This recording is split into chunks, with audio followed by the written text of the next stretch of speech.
See, I was born at a very young age. Now, I know you might be saying, well, isn't everybody born at a young age? Yes, we are born. We're all born at a young age. But what happened to me? Right. You might say I've aged a little bit, but I would say, I would use a little different word to describe the process. I was cultivated. See, life cultivates itself. It starts very small, very simply, and then it begins to cultivate over time. It begins to grow up into what it is. Everything that's alive does this. A seed, when it's planted in the ground, it doesn't become a full-blown tree immediately. No, it has to be cultivated. Sunlight, nutrients from the soil, all of that is gathered. Then over time, the seed begins to sprout, take root, and then the tree grows and cultivates. Life is cultivated within the tree until it becomes the full mature essence of what it was designed to be. The same is true with us as people. We don't arrive at adulthood overnight. No, life has to be cultivated over time. It's true in every form of life. There's many different forms of life. Food is a form of life, right? The best food is cultivated, right? It's cultivated, it's marinated, it's prepared, and then it's presented to you. Those are the best meals, food that was prepared in intention and was cultivated over a period of time, right?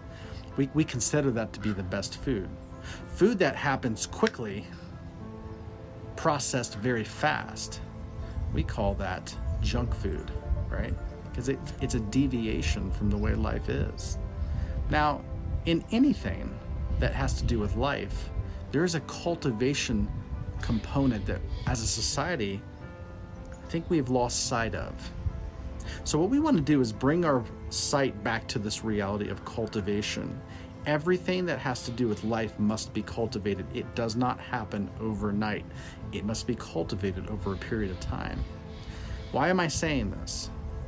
We are currently witnessing what happens to a society that ignores health and has abandoned the aspect of cultivation of health, and instead has turned to processed healthcare that comes very quickly in the form of pills and injections. See, this has never led to health, and it never will lead to health. These are temporary emergency solutions sometimes, but rarely. But when you live in a society that just people go about their daily lives not even thinking about cultivating health with purpose and consciousness and care and intentionality, if you live the majority of your life just eating whatever's convenient to you, having all kinds of internal traumas that go unprocessed, then health will break down for you at some point. And when it breaks down, people typically want a quick, processed, fast solution to that.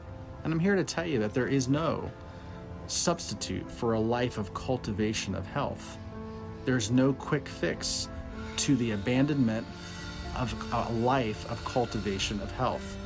If we want to get a handle on the situation we are seeing unfold all around us, we're going to have to learn the art of cultivating health.